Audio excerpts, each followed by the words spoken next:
సంప్రదాయాలు నాశనం అయితే నాశనం కానివ్వండి, రాజ్యం నాశనం కాకపోవడమే మాకు ముఖ్యం. అయినా మీ అభిప్రాయం ఏంటి? ఆమీర్కోట్ రాజ్య కోశాగారంలో ఈ విందుకు కావలసిన నిధులున్నాయనా?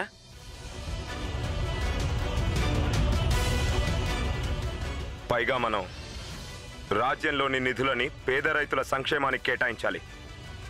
ఇలా విందులు చేసి ఖర్చు పెట్టకూడదు. రాణాగారు, రాజులకు నచ్చినా నచ్చకపోయినా వారిని ప్రజలు గౌరవించాలంటే రాజుల్లా ప్రవర్తించాలి. ఇది కలియుగం. ఈ యుగంలో రాతి విగ్రహాల్ని ఎవరూ పూజించరు. ఇక్కడ కేవలం స్వర్ణ విగ్రహాల ముందే శిరస్సు వంచుతారు. మీరన్నది నిజమే రాజమాత. అమీర్కోట్ పరిస్థితి మరీ దారుణంగా లేదు. విందు ఏర్పాటు పెద్ద పనేం కాదు. విందు ఏర్పాటు గురించి మాట్లాడడం లేదు. మనం మాట్లాడుతున్నది ఈ ఒక్క విందు కోసం ఖర్చు పెట్టే డబ్బుతో మన రాజ్యంలో 5 కోళ్లలోని జనం రానున్న 6 నెలల పాటు తమ కడుపులు నింపుకోవచ్చు.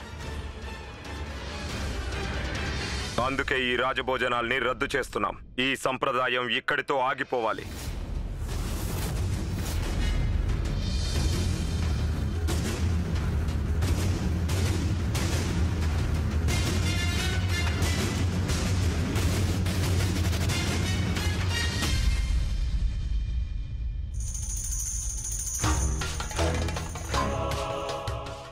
మాకు కావాల్సింది కూడా అదే కదా రాణాగారు. సంప్రదాయాలను మీరు కాదంటే సాక్షాత్తు మీ మంత్రివర్గమే మీకు ఎదురు తిరుగుతుంది. మీ కారణంగా మేము మా సూర్యాన్ని చంపేశాం. దానికి ప్రతీకారం తప్పక తీర్చుకుంటాం. మీరు గొప్పరాజు అనిపించుకోవాలని కన్న కలలని మేము ఎలా కళ్ళలుగా మారుస్తామో మీరే చూస్తారుగా. ఈ రాజు రాణి కథను గతంలో కలిపేయడమే మా ప్రస్తుత కర్తవ్యం. రాజ్మహల్లో మనలో మనం అనుకునే మాటలైనా సరే అందరికీ తెలిసిపోతుంటాయి. అలా అందరికీ తెలిసిపోతాయన్నా సరే తెలిసిపోనివ్వండి. నేనందరినీ క్షమాపణ కోరాలి. నేను ఈ రోజు చేసిన పని మీకు తెలుసా? అసలు మాకు తెలిసిందే. మీకు తెలుసా, మా అన్నయ్యకి వదినికి పెళ్ళైనప్పుడు నేను ఒకరోజు మా అన్నయ్య గదిలో కూర్చున్నాను. అప్పుడు అన్నయ్య నన్ను తప్పు పట్టాడు. మాంసంలో ఎముకలాగా మా మధ్య దాపరించావని. అప్పుడేమో మా అమ్మ మా అన్నయ్యని బాగా చివాట్లు పెట్టింది. ఏముందో తెలుసా, సామెతలు ఏమైనా సరే శాకాహారమే అయి ఉండాలి అని. ఉదాహరణకి పానకంలో పుడక అని. అన్ని రాజ్యాల నుండి అక్కడి ప్రతినిధులు వస్తున్నారు. ఎన్నో శతాబ్దాలుగా వస్తున్న మన సంప్రదాయం ప్రకారం వారిని రాజభోజనంతో సత్కరించడం మన కనీస కర్తవ్యం. ఒకవేళ ఈ సంప్రదాయాన్ని ఉల్లంఘిస్తే రాణి గాయత్రీదేవికి మీ మంత్రివర్గంలో ఏ ఒక్కరూ రాణిగారి హోదానివ్వలేరు. అలాగే ఆంగ్లేయ శాసకులు వారిని రాణిగారిలా స్వీకరించలేరు.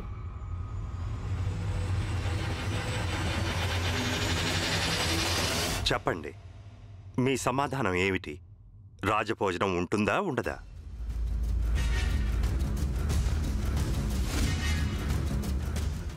పెదరాన్నగారు ఉండుంటే సంప్రదాయాలను ఎప్పుడూ నిర్లక్ష్యం చేసేవారు కాదు. మీ తండ్రి గారు రాజ్య ప్రతిష్ఠ విషయంలో ఖర్చులకు ఎప్పుడూ వెనకాడేవారు కాదు. చెప్పండి రాణగారు.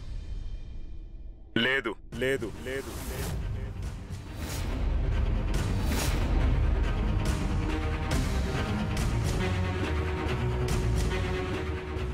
ఈ ఆంగ్లేయుల శాసనంలో మన వద్ద కేవలం ఈ సాంప్రదాయాలే మిగిలున్నాయి.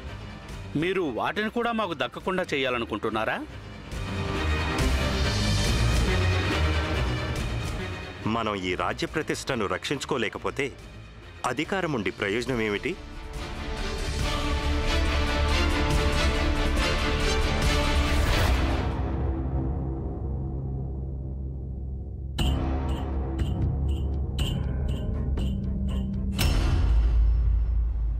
పెద్దలు, గురుతుల్యుల సమక్షంలో మాట్లాడుతున్నందుకు క్షమించాలి.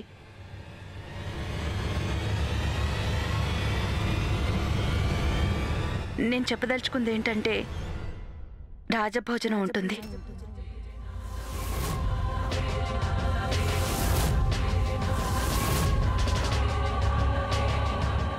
కానీ రాజ్య కోశాగారంపై భారం కూడా పడదు.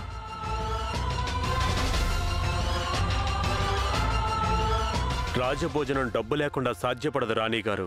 తక్కువ డబ్బుతో ఇంటి ఖర్చులు నడిపినప్పుడే ఆ స్త్రీని గృహిణి అంటారు. మరిది గారు,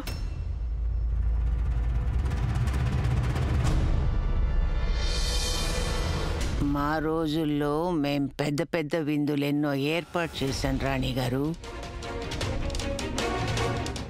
రాజభోజనాలంటే ఖర్చులు చాలా ఉంటాయి.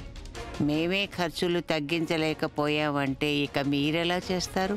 పెద్దరాణి అమ్మ, క్షమించాలి, కానీ మీ తండ్రి గారు మహారాజులు, కానీ మా తండ్రి ఒక వ్యాపారి.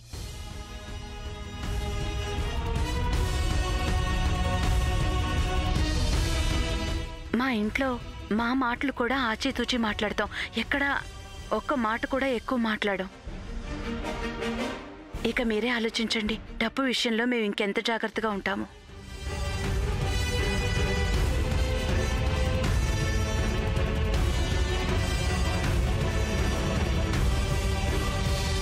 రాణి గాయత్రి, మనం మాట్లాడుకుంటున్నది ఇంటి వంటల గురించి కాదు. నాకు బాగా తెలుసు రాజమాత. చూడండి, ఒకవేళ మనం సరుకులన్నీ టోకు ధరలో తెచ్చుకుంటే మనం ఎంత కాదన్నా 20% డబ్బు తగ్గుతుంది. మనం ఎవరి దగ్గర నుంచైతే సరుకులు కొంటామో అతనికి ఏం చెప్తామంటే రానున్న 3 ఏళ్ల వరకు రాజమహల్లో కావలసిన సరుకులన్నీ అతని దగ్గరే కొంటామని. అప్పుడు మనకి ఎంత కాదన్నా మరో 20% తగ్గిస్తాడు. మంత్రి గారు, నేను ఒకటి ఒప్పుకుంటాను, ఇది మాత్రమే సరిపోదు. అందుకే మనం రాజ భండాగారంలో ఉన్న ధాన్యాలను, కూరగాయలను వాడతాం.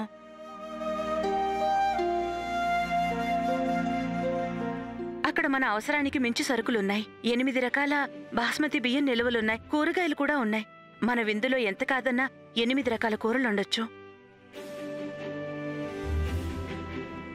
ఇక మిఠాయిలంటారా, అవి మనం బజార్ నుంచి కాదు, రాజమహల్ గోవుల పాలతో మన వంటింట్లోనే చక్కటి మిఠాయి తయారు చేద్దాం. రాణిగారు, రాజభోజనాలకి మాంసం ఎక్కడి నుంచి తెస్తారు? అన్ని శాకాహార వంటకాలే ఉంటాయి.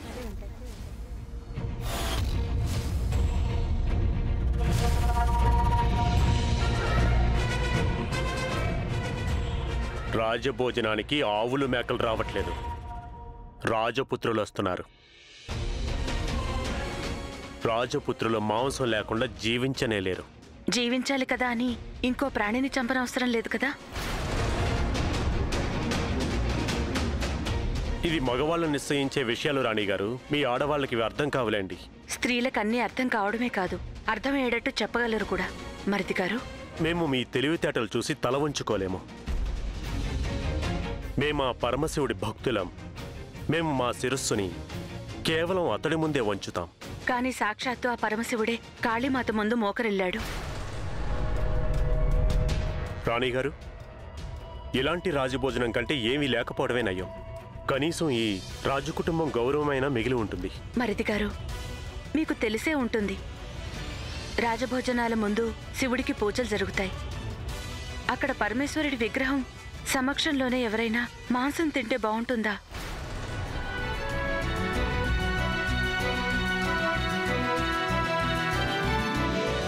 ఇక గౌరవం మాటకొస్తే మాంసాహారానికి అది పూర్తిగా పరిమితం అంటారా?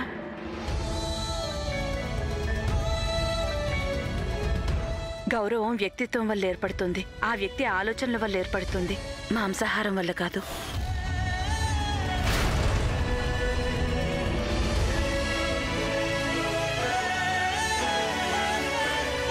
ఈ రోజు పట్టాభిషేకం అయితే ఆమె ఈ రాజ్యానికి రాణి అయిపోతుంది. రాణి సులక్షణకున్న అన్ని అధికారాలు ఆమెకి లభిస్తాయి. కానీ మా భార్యగా సులక్షణకున్న ఒక్క అధికారం కూడా ఆమెకి ఎప్పటికీ లభించదు. పుట్టింట్లో చేసే తంతులు భర్త వెళ్లకుండా పూర్తి కావు. లోకలు ఏమనుకుంటారో ఆలోచించండి. రాజమాత, మీరు గమనించే ఉంటారు, మేము రాణి గాయత్రి పాపిట్లో కుంకుమ పెట్టలేదు.